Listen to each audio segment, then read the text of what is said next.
Iran అయితే మరొకసారి చాలా స్పష్టంగా చెప్తుంది. అమెరికాని ఎట్టి పరిస్థితుల్లో గెలవనివ్వం. మమ్మల్ని ఓడించాలనుకోవడం అసాధ్యం.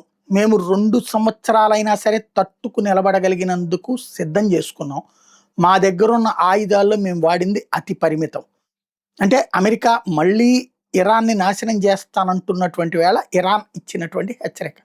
అలాగే అణు వ్యవహారాలకు సంబంధించి బహిరంగ ప్రకటన అయితే ఏం చేయలేదు. అమెరికా అధ్యక్షుడు ట్రంప్ చెప్పినట్టు అణ్వాయుధాల్ని కలిగి ఉండటానికి వీల్లేదు అన్నటువంటి పాయింట్ గురించి క్లారిటీ అయితే ఇవ్వలేదు ఇరాన్. అయితే హార్ముజ్ జలసంధి జోలికొస్తే అంటే హార్ముజ్ జలసంధి ఇంకా మా ఆధీనంలోనే ఉంది అని ఇరాన్ స్పీకర్ చెప్తున్నారు. హార్ముజ్ జలసంధి జోలికొస్తే తీవ్ర పరిణామాలు ఎదురవుతాయి అని హెచ్చరిస్తున్నారు. కాకపోతే ఇరాన్ తరపున స్పీకర్ మాట్లాడుతున్నారు. వాళ్ళ సైనిక చీఫ్ ఏమయ్యాడో తెలియదు. వాళ్ళకి సంబంధించినటువంటి ముక్తజా కొమైనీ ఏమయ్యాడో తెలియదు. అది ఇక్కడ స్పెషల్.